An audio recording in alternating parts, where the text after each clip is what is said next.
Preface. The chief beauty of this book lies not so much in its literary style, or in the extent and usefulness of the information it conveys, as in its simple truthfulness. Its pages form the record of events that really happened. All that has been done is to colour them, and for this no extra charge has been made. George and Harris and Montmorency are not poetic ideals, but things of flesh and blood, especially George, who weighs about 12 stone. Other works may excel this in depth of thought and knowledge of human nature. Other books may rival it in originality and size. But for hopeless and incurable veracity, nothing yet discovered can surpass it. This, more than all its other charms, will, it is felt, make the volume precious in the eye of the earnest reader, and will lend additional weight to the lesson that the story teaches. London, August, 1889. Chapter 1. 3 Invalids. Sufferings of George and Harris. A victim to 107 fatal maladies. Useful prescriptions. Cure for liver complaint in children. We agree that we are overworked and need a rest.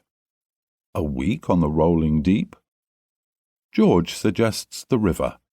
Montmorency lodges an objection. Original motion carried by majority of 3-1. There were 4 of us, George and William Samuel Harris, and myself and Montmorency. We were sitting in my room smoking and talking about how bad we were. Bad from a medical point of view, I mean, of course. We were all feeling seedy, and we were getting quite nervous about it.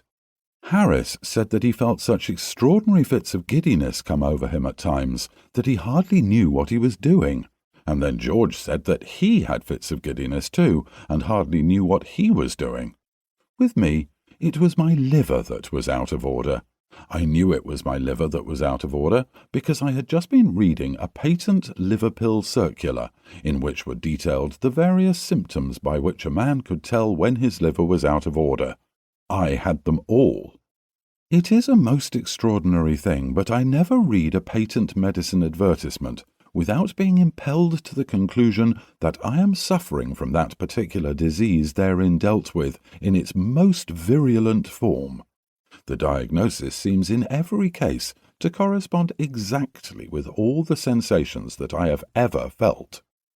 I remember going to the British Museum one day to read up the treatment for some slight ailment of which I had a touch. Hay fever, I fancy it was. I got down the book and read all I came to read, and then, in an unthinking moment, I idly turned the leaves and began to indolently study diseases generally. I forget which was the first distemper I plunged into. Some fearful, devastating scourge, I know, and before I had glanced half down the list of premonitory symptoms, it was borne in upon me that I had fairly got it.